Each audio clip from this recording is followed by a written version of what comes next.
বাংলাদেশ থেকে আনুষ্ঠানিকভাবে হজ ফ্লাইট শুরু হচ্ছে আজ। প্রধানমন্ত্রী তারেক রহমান রাতে হজ ফ্লাইট কার্যক্রম উদ্বোধন করবেন। এ বিষয়ে আরো জানাতে রাজধানীর আশকোনা হাজি ক্যাম্প থেকে আমাদের সঙ্গে যুক্ত হচ্ছেন সহকর্মী হাসিব পান্থ।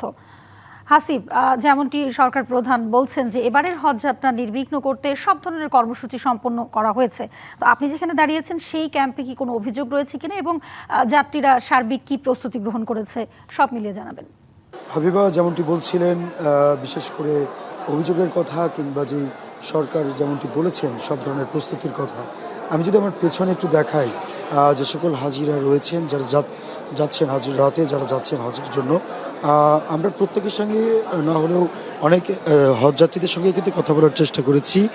বিশেষ করে এবছরের যে আয়োজনটি এবং এবছরের যে প্রসেসিংগুলো রয়েছে হজের জন্য, তারা নির্বিঘ্নেই কিন্তু করতে পেরেছেন। পাশাপাশি যদি বলি, এখানে স্বাভাবিকভাবে বোর্ডিং পাস হচ্ছে এবং ইমিগ্রেশন ইতিমধ্যে কিন্তু শুরু হয়ে গিয়েছে।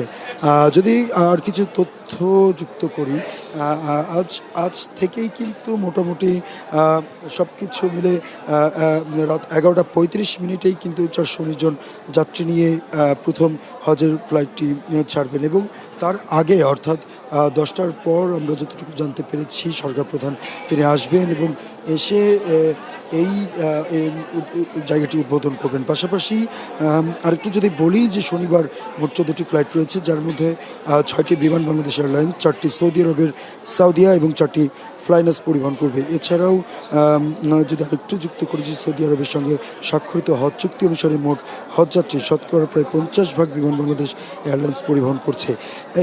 এই সব কিছু মিলিয়ে যদি বলতে হয় হাবিবা, স্বাভাবিকভাবে তো যাত্রীদের যেমন ভিড় থাকে তেমন ভিড়টি রয়েছেই এবং পাশাপাশি। জি, ধন্যবাদ আপনাকে।